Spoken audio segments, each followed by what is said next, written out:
sorry I'm late. I had to stop by the Wax Museum again and give the finger to FDR. We know Al-Qaeda, Zawahiri is supporting the opposition in Syria. Are we supporting Al-Qaeda in Syria? Well, it's a proud day for America. And by God, we've kicked Vietnam syndrome once and for all. Thank you very, very much. I say it again, you've been had. You've been took. You've been hoodwinked. These witnesses are trying to simply deny things that just about everybody else accepts as fact. We came, we saw, we died. Well, we ain't killing their army, but we killing them. We be on CNN like, say our name, bitch, say it 3 times. The meeting of the largest armies in the history of the world. Then there's going to be an invasion. All right, you guys, introducing the humanitarian policy lead from Oxfam International, Scott Paul. Welcome back to the show. Scott, how are you? I'm okay, Scott. Thanks for having me back on. Really appreciate you joining us today. And, obviously the story is we need an update from you about the humanitarian situation in Yemen. I guess the first thing I'll ask you is about this new study. I'm sure you saw it. Obviously, I know you didn't do it, so you don't have to comment necessarily. I don't know. But ACLED data put out this thing where they said at least 50,000 people have been killed in the violence of the war. Never mind excess death rates from hungry, starving, and sick people, but just in the violence of the war. The media's been saying 10,000, 10,000, 10,000 for years now.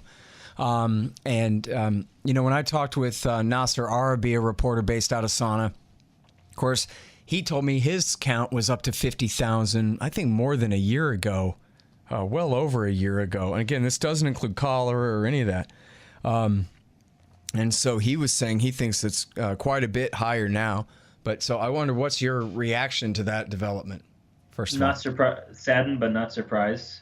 Even the folks who compiled the 10,000 civilians stat, they knew their methodology was conservative, and it's a shame that there's a whole lot of folks who didn't know that, who just read the top line and then say, oh, okay, it's probably 10,000. If you've been following the conflict, it's considerably higher than 10,000 people. 50,000 could be right. For all I know, their methodology is conservative as well. Because the health system in Yemen is so gutted from inside out, we may never know how many people die from any of the various causes of death. Right. Well, and I guess, the excess death rate as it was measured in Iraq, we may not know. Like, say if we have a peace deal here within the next few months or something, and anything like a return to normalcy, and we send the humanitarian workers out there with their surveys and what have you, the best we can get, pretty clear we're going to find that hundreds of thousands of people have died of deprivation during this war.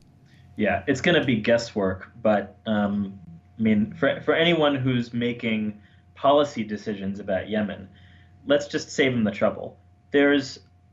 People are. One of our guesses is that 100 people a day are dying from preventable disease.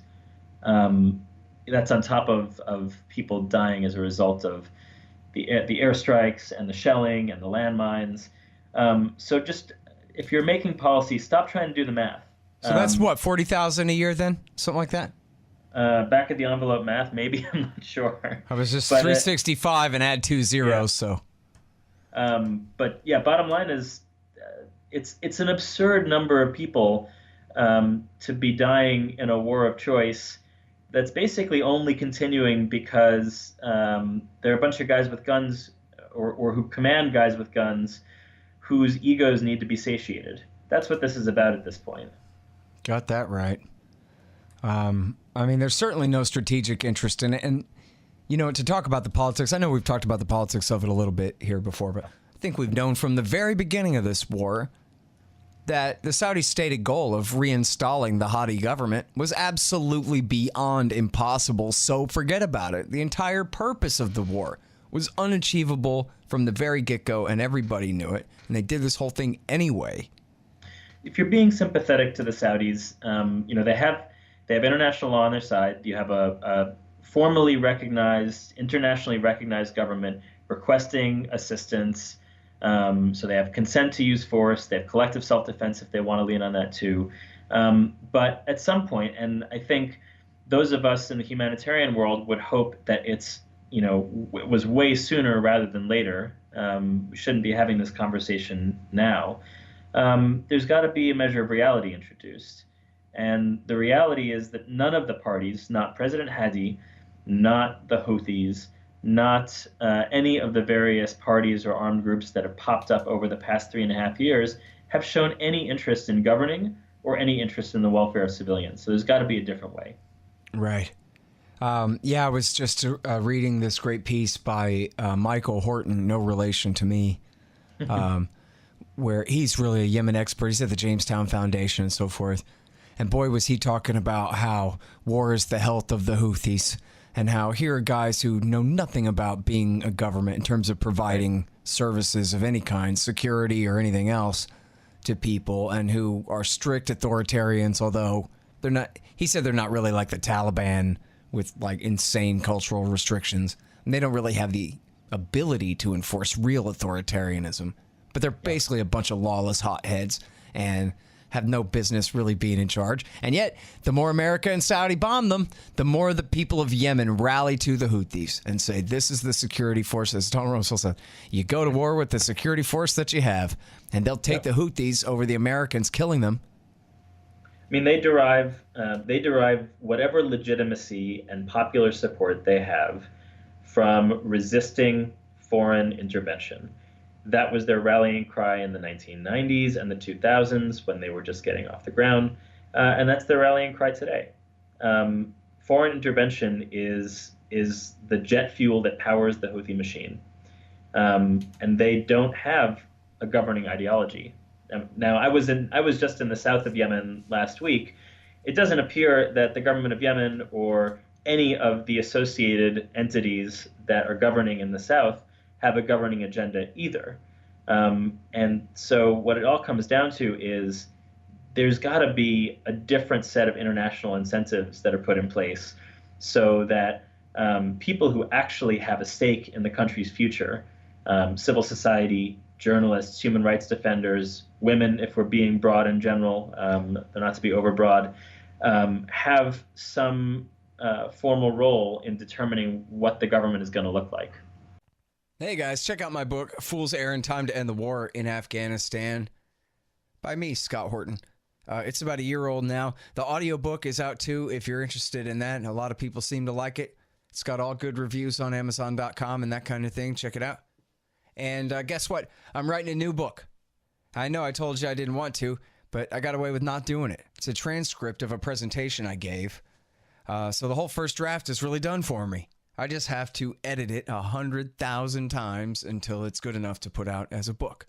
So, and it's going to be, basically one chapter on each of the terror wars of the 21st century. Try to keep everybody, to get everybody caught up there.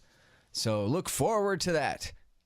And help support the effort if you like at scotthorton.org/donate, at patreon.com/ScottHortonShow. Stuff like that. Well, seems like they had that opportunity back in 2011, and then Hillary and Obama and the Saudis intervened and stuck Hadi in there when he had no real support, and that was what led to this crisis anyway. So, I don't know, man. I guess the bus bombing was, after all the civilians have died there, that one was really a turning point. And I think it was Nasser. I didn't talk to him about this. I'm pretty sure it was Nasser Arby who was the one who identified the bomb parts as American and all that. So that was a scandal. Yeah. And then, of course, the murder of Jamal Khashoggi, the Washington Post columnist, has done a lot politically to try to change this. So, but I wonder, are you feeling that? I'm going to get back and ask you more about the South in a minute. But there's a change. I'm feeling the change. But there's a real danger in this change. On one hand, the good news is that these developments, I think, make a bit more transparent the Saudi and Emirati propaganda that's going around in the U.S. The danger that's associated with that is now, particularly following the Khashoggi assassination, there are people who just want to punish the Saudis, or people who just want to sort of rebalance the conflict to hurt them. And in a way, that's actually as harmful to Yemenis and as dismissive of the worth and the aspirations of Yemenis as the status quo. We need U.S. policymakers to end support for the Saudi-led coalition, but not just to hurt people because a journalist was brutally murdered in a capital 1,000 miles away. It needs to be with an eye towards actually restarting a political process to serve Yemenis, and people have to be clear about that. All right, now, so going back further into history, I'm certainly no expert, but this is a former British colony, and I guess I gather that down near Aden, there are so many people who are, quote unquote immigrants, but even generations and generations ago, kind of, and that they have sort of a lot of a separate culture around the port city of Aden, and that there are a lot of socialists there. You have, of course, Muslim Brotherhood and kind of right-wing religious guys, Islamic State and Al-Qaeda leaning types, and of course the somewhat Shiite Zaydis and where the Houthis come from in the north of the country. And I know that the country was split previously, and now my guy Nasser, he says that there are people in the south who are perfectly happy to negotiate and work with a Houthi government in Sana'a if the war would come to an end. But I wonder, whether you think that that's really right, or if that sounds like such a tough row to hoe that maybe they should just separate and go back to having North and South Yemen, or very strong autonomy and therefore very little to fight about in terms of who controls the capital city. It's funny you led off with Aden being sort of like a city of immigrants. I was really struck. I've now been struck both times I've gone by everybody in Aden having a story about where their family's from. A lot of them not from there, from Mokalla, from Sada, from Sana'a. So people have a very cosmopolitan outlook. People also have a very pragmatic outlook. And what that means is a lot of people I spoke with felt very strongly about secession and about going it alone with South Yemen, but were equally open to sort of entertaining the possibility of an autonomous federal relationship if the broader federal arrangements were right. I want to be really clear. The political future of Yemen is going to be decided by Yemenis. And I don't have any place outlining what I think that should look like.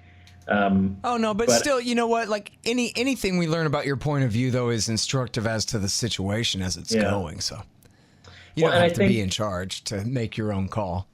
But bottom line is, like, people I talk to in the South, particularly the most vulnerable people, the people who are cutting back meals and have been cutting back meals now for months and years, they say the same thing as the people in the north.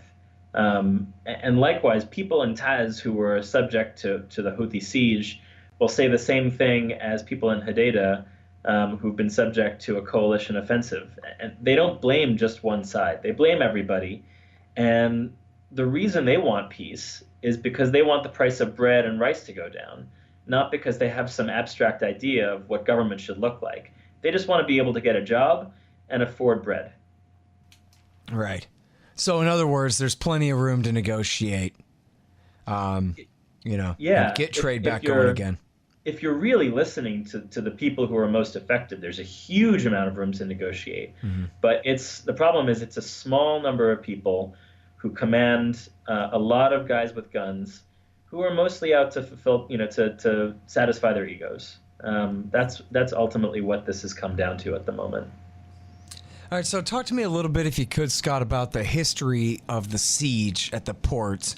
I guess I know there are a couple other cities that are ports too, but it's really Aden and Hodeidah are the major ports, right? One on the Gulf of Aden, but it's basically on the last little bit of the Indian Ocean there on the south side of the Arabian Peninsula, and then where Hodeidah is on the Red Sea on the western side of the Arabian Peninsula there, for those keeping track on the map in their head there. So if you could give me, to what degree have either of these ports been open for, one, trade, and two, aid at various times throughout this thing?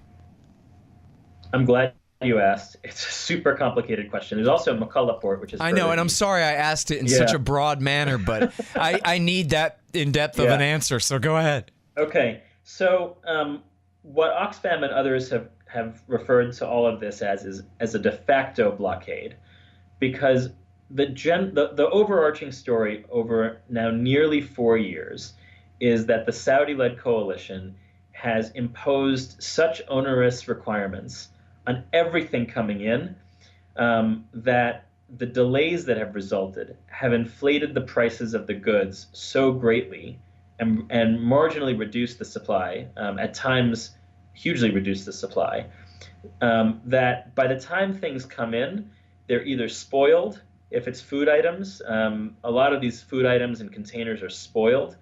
And what isn't spoiled is so expensive that people with no jobs, depending on day labor, seeing the value of the rial diminished by the month, have no prayer of affording it, as much as they need.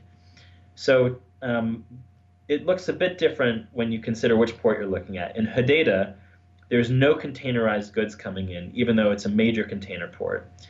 You get some bulk and break bulk cargo, a lot of food coming in, commercial and aid, but it's hugely delayed. Now in Aden, what you get is you also get bulk and break bulk food, but the capacity for that is less. And the container goods even that are coming through Aden, even though it's ostensibly an Emirati-controlled city, they're subject to inspections in Saudi Arabia that can take as long as 6 months.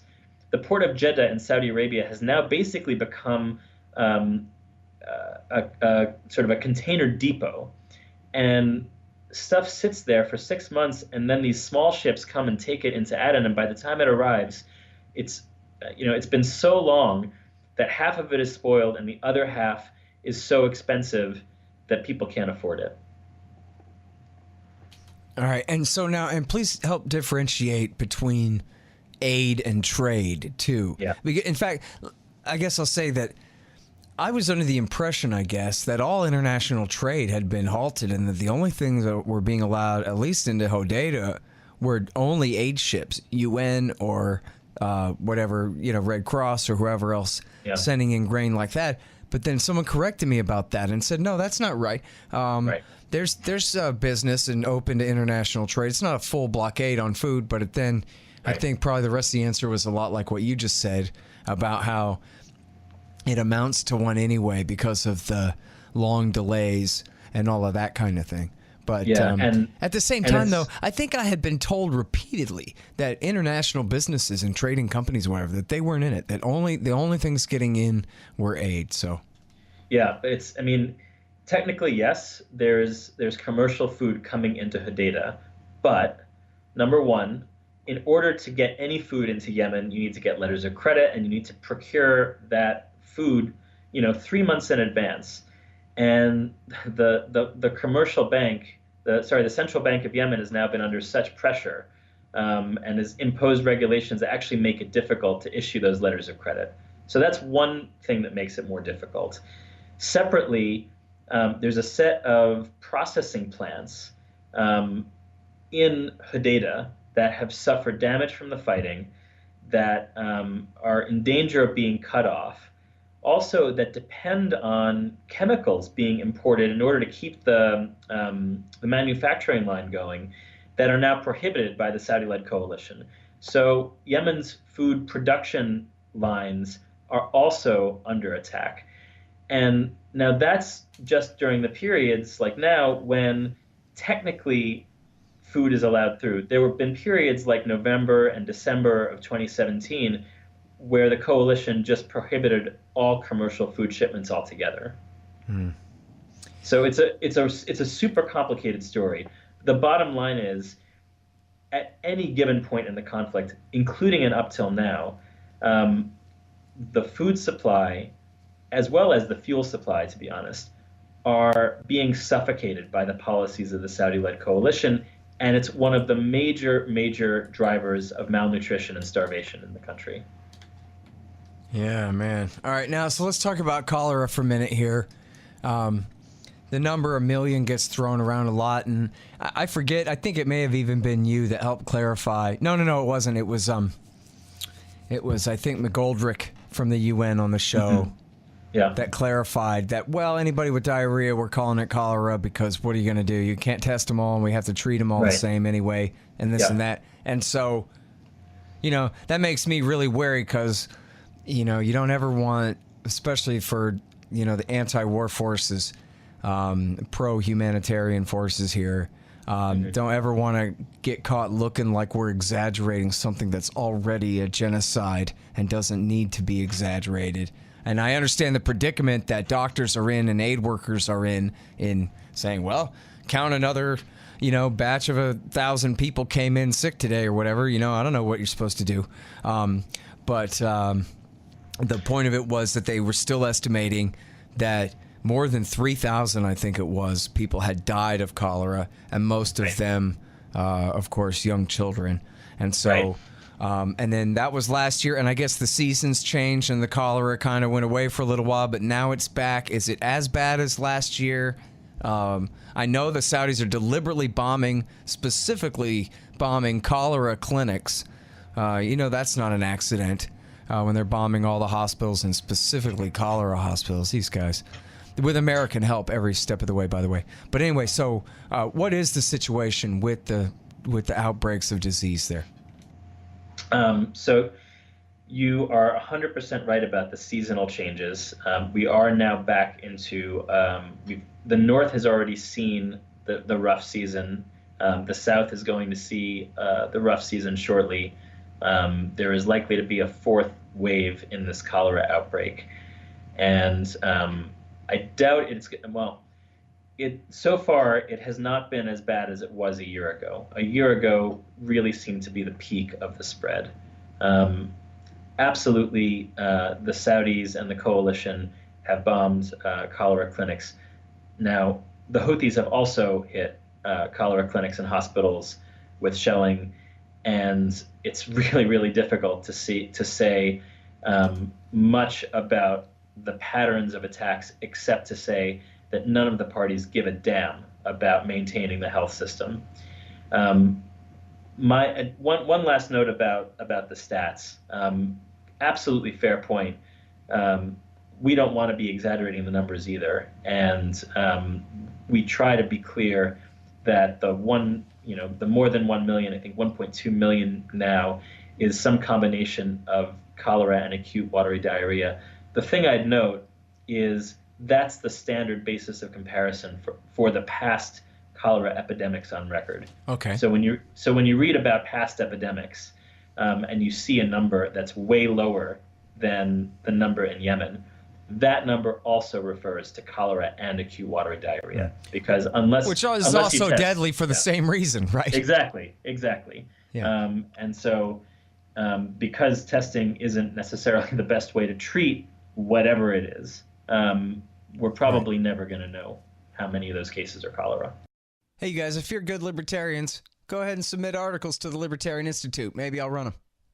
You can find out all the submission guidelines there at libertarianinstitute.org.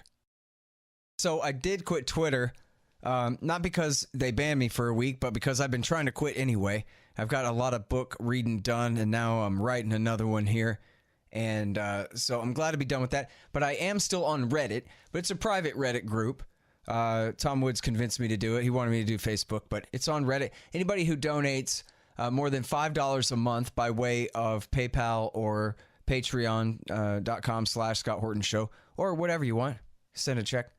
You get access to the private Reddit group at r/Scott Horton Show. And we got about 90-something people in there now, and it's a good little group. And so I spent some time in there if you want to check that out. And then, so what do you think about the numbers of low thousands or higher thousands, tens of thousands maybe, or how many people do you estimate, or your group estimate, died last year in the cholera? I think we had 2,000 was the UN figure, which we're working off of, if I'm not mistaken. But it requires a huge amount of treatment, and my guess is we're not out of the woods. Yeah. I'm sure you saw, and I just want to bring it up again for anybody listening. I interviewed her last week. Anybody can hear it, but I'm sure you saw the new report by Martha Mundy that she wrote for Tufts University there about the deliberate targeting by the U.S.-Saudi coalition of... I mean, I guess I already knew this. From what sources, I don't know, but it's just... Really, she draws such a picture of where they're even attacking flocks of sheep and pigs in their pens, or I don't know, pigs, I guess not, whatever livestock, whatever chickens or whatever, hitting all of the irrigation ducts and just doing everything they can to bomb farms, to bomb civilian food production. At the same time, of course, the sewage plants, the water works, the hospitals, repeatedly, things like water. I mean, this is just absolute. Can you imagine if Russia or Iran were doing this in a neighboring state to them, what the U.S. would have to say about that? Yeah. What we are doing to these people. It's just insane. Yeah. I mean, we're not, because we're not an investigative agency, we're not in the position where we can impute an intent. But, the study I think points out something that's apparent to everybody, which is there is an awful lot of food production sites, of industrial sites, of health sites, of education sites that have been destroyed by Saudi-led coalition bombing.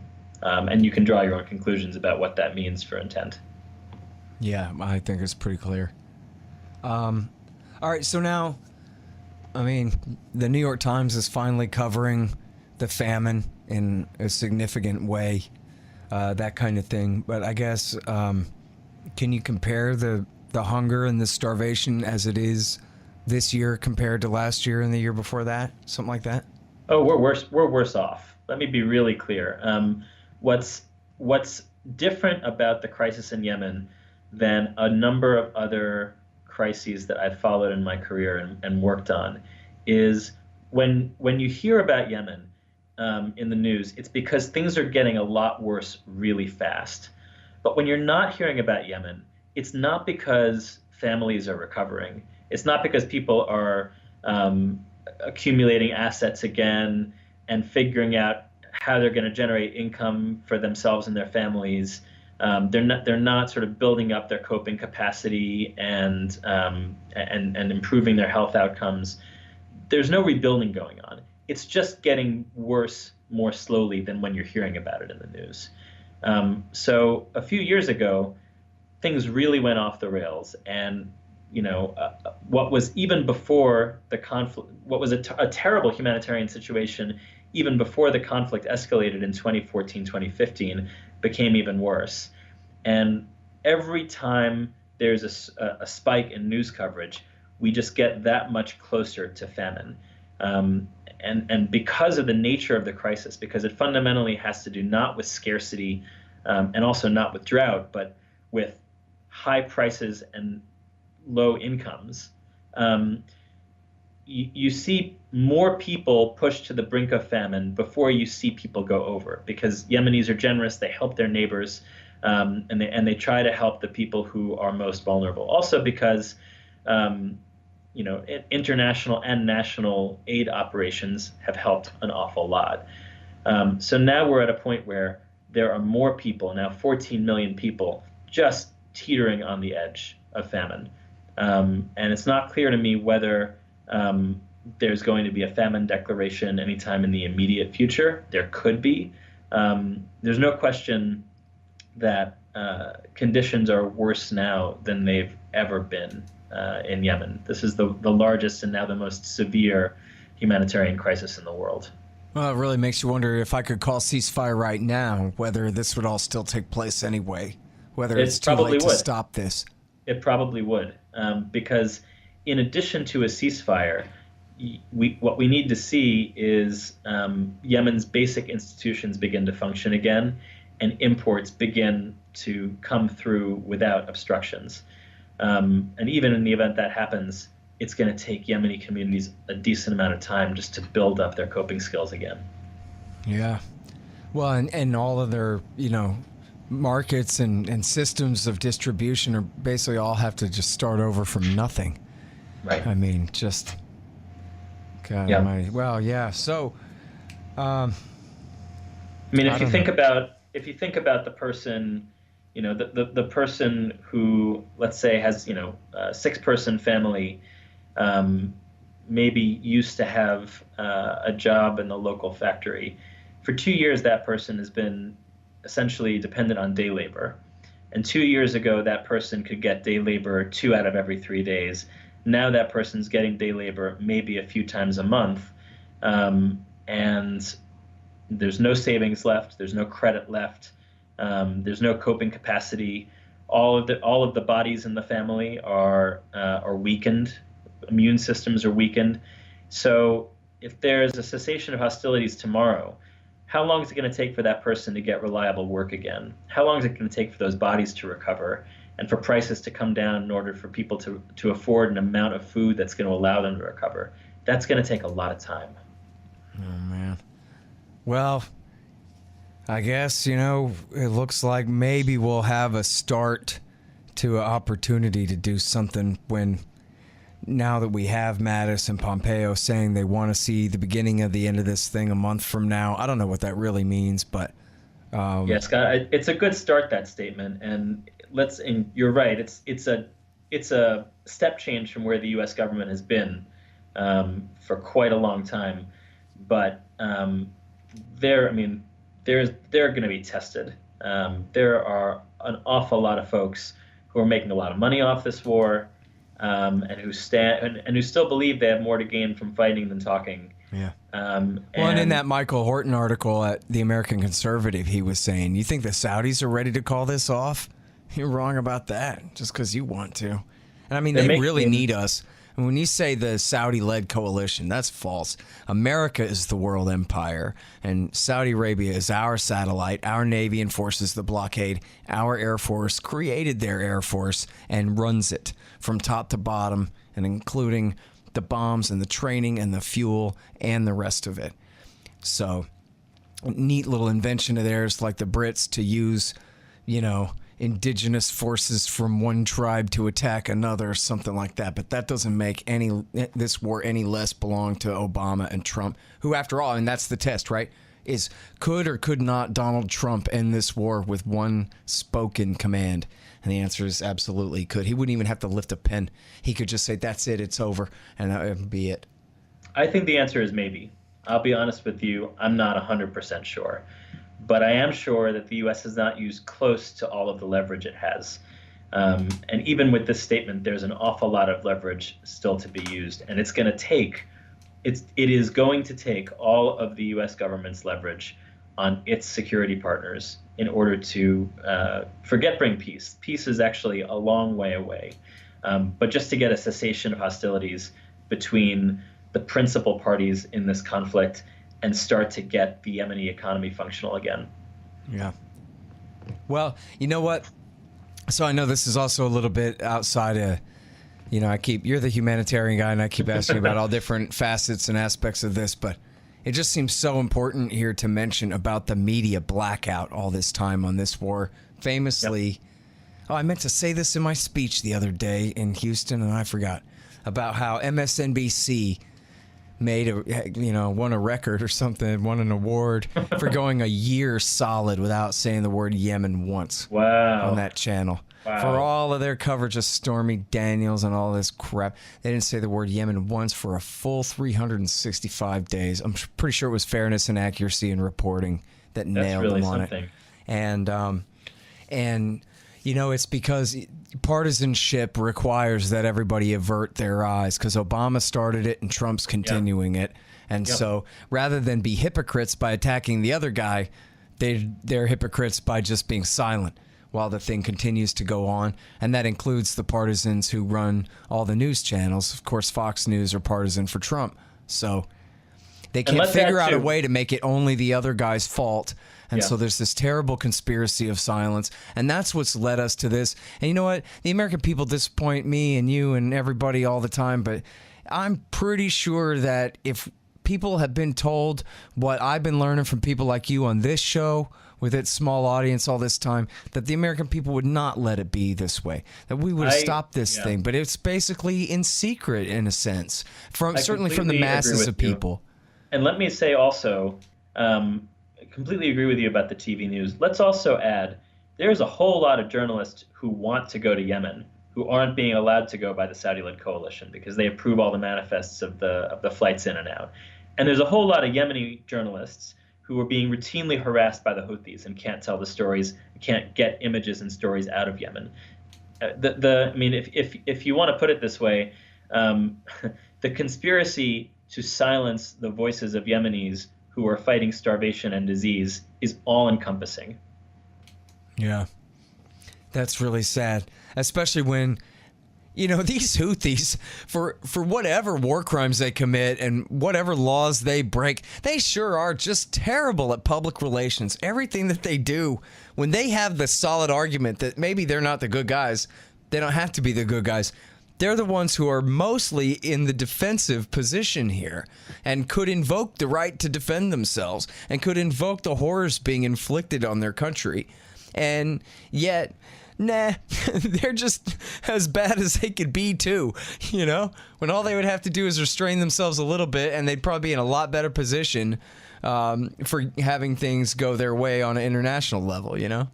Well, they've done a pretty good job convincing people that they are in the defensive position. I mean, they were the ones who resorted to force during the National Dialogue Conference and ousted for whatever it's worth, the transitional government of Yemen. Where I agree with you completely is that they've behaved abominably. And I mean, I guess I'm also referring to the international conflict. Yeah, you know, I saw someone coming at me going, "Oh yeah, well the Houthis fired rockets at Saudi Arabia in the year 2016," and I'm going, "Yeah." I mean, what does that mean? They started it? Is that what you're trying to say, or what? Because the war didn't start in 2016, pal. And let's go. I mean, it's interesting you raised that because it's those cross-border missile attacks that Secretaries Mattis and Pompeo want to insist have to end as a first step, right, towards the cessation of hostilities. Which, when you think about it, it's still it's look. I don't want to diminish how much of a change that position is that they've taken, but what they're still trying to do is assuage the egos of very fragile men, right? Because these cross-border attacks, while the Houthis have absolutely no right to do them, they are probably the least damaging facet of the conflict to ordinary people. There was at least one person in Saudi Arabia, I think he's an Egyptian expat, who was killed in a cross-border attack, and I am deeply sorry that attack ended his life and that they've caused terror for so many Saudi citizens. But the bottom line is the impact that they have compared to, say, the impact that Houthi landmines have, or that the Houthi siege of Taiz has had, or that Houthi snipers have had on thousands of Yemenis is incomparable. And so the notion, I mean, the idea that this is the step that the Houthis need to take show that this, the process that's going forward, it's really about assuaging egos. It's about giving the Saudis and Emiratis the face-saving exit that they've said that they've wanted for so long. Mm-hmm. not about actually addressing the drivers of people suffering. Right. All right, one last thing, man. And again, I know this is not your speciality, but then again, you have spent some time there over these years and that kind of thing. Sure. I certainly haven't. And so, and I know that you're familiar with all the accusations, but what do you know of Iranian support for the Houthi regime there? Not a lot, to be honest with you. And I think that's telling in a way. I am absolutely inclined to believe the media reports that the Houthis receive support from Iran. I, at the same time, find it, well, I think it's inaccurate to say that the Houthis are Iranian proxies. They don't do Iran's bidding. They have their own agenda, which clearly has some overlap with the Iranian agenda. And even to describe them more accurately as Iranian clients or Iranian local partners probably distorts the importance of Iran in the conflict overall. And I hope that you and your viewers have been listening to me say a lot of negative things about the Houthis. You know, this is not a group. I appreciate that too, because, you know, in my telling of the story, you know, certainly, I mean, and look, and under the international law and whatever, if you have a civil war, that doesn't mean that neighboring states get to attack you. Right. So the fact that they did a regime change in Sana'a themselves and took over that capital city, despite Iran's warnings that they should not, you know, that might be bad or what have you, but that doesn't change the fact that they're in the defensive position being attacked by the American and Saudi coalition. And so that doesn't speak to anything else about them or their conduct really in any way. And then so it's always actually very nice and refreshing for me to hear bad things about them, because I don't want to sound like I'm their big apologist. I'm just the accuser against the U.S. and the Saudis rather than any specific defender of the Houthis. Sure. You know, and to tell you the truth, I still don't buy that you can say they're in the defensive position. You can say that they're, you know, they have inferior firepower. But well, like in the American Civil War, did France and Britain have the right to attack the North or the South because, hey, there's a civil war going on and we say that you can't have one? And, you know, you know what I mean? It's kind of not their business. And even under the United Nations Charter, it's not their business. I guess the UN Security Council could vote to do something about it. But no, the other relevant provision is that a government, a quote unquote legitimate recognized government can request assistance and others can act in collective self-defense.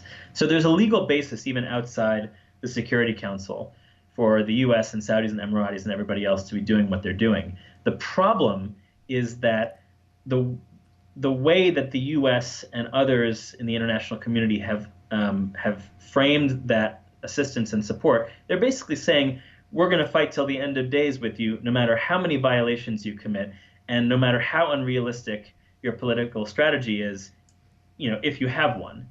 So that's my legal reading. There's also, and then there's the factual reading. And the factual reading is a bunch of different groups control different territory in Yemen. None of them are truly legitimate.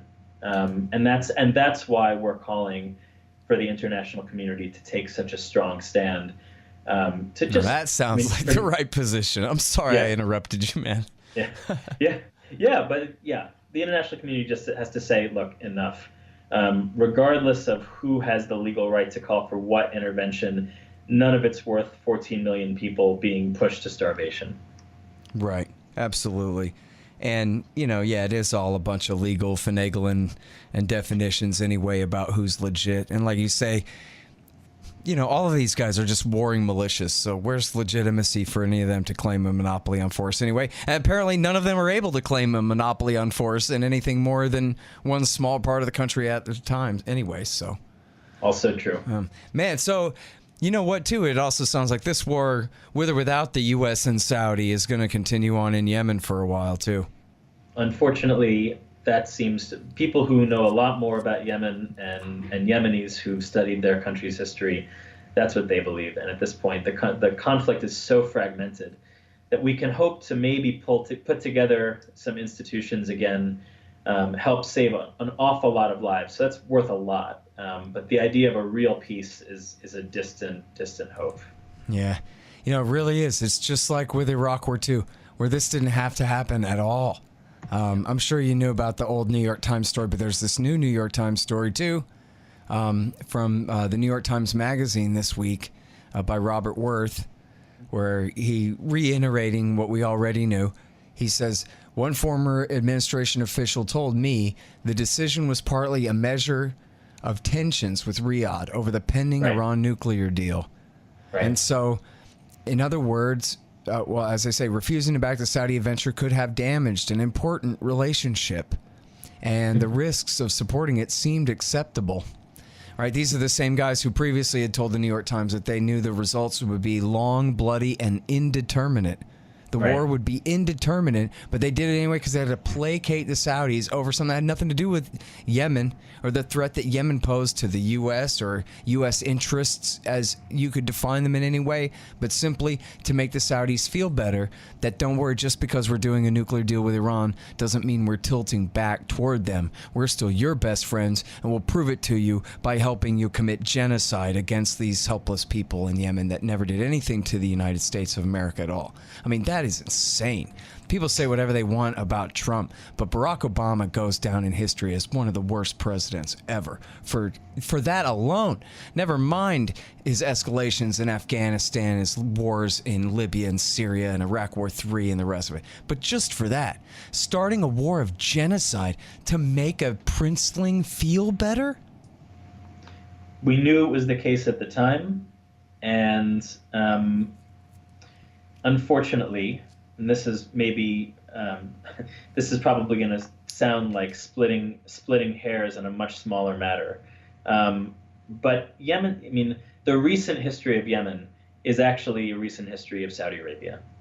The decisions that have been made about Yemen are really fundamentally about Saudi Arabia. So it would be a shame if the next decision about Yemen were really about punishing Saudi Arabia for the Khashoggi assassination. Let's actually make it about the 14 million people who are struggling to survive. Right.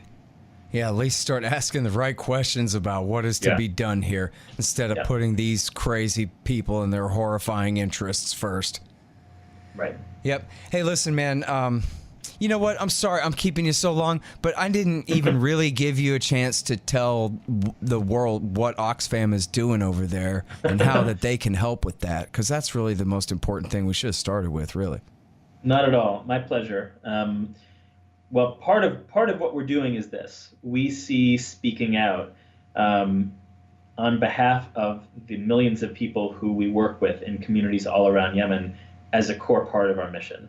So a lot of what we spend time and money on is trying to figure out how do we stop this conflict, or at least how do we get the policymakers and decision makers who we talk to start prioritizing the survival of these 14 million people. But we also have reached more than 3 million people with life-saving humanitarian aid in the past 3.5 years. A lot of that is just help buying food in the markets. A lot of it is building latrines and helping people access clean water, sanitation, and hygiene service, so that they're resilient to the kind of preventable disease that is rampaging throughout Yemen. If you'd like to help, please visit our website. It's www.oxfamamerica.org. Awesome. Thank you so much again for your time, Scott. Really appreciate it. Thanks for having me on. Really appreciate your time. All right, you guys, that is Scott Paul from Oxfam International. All right, y'all, thanks. Find me at libertarianinstitute.org, at scotthorton.org, antiwar.com, and reddit.com/Scott Horton Show.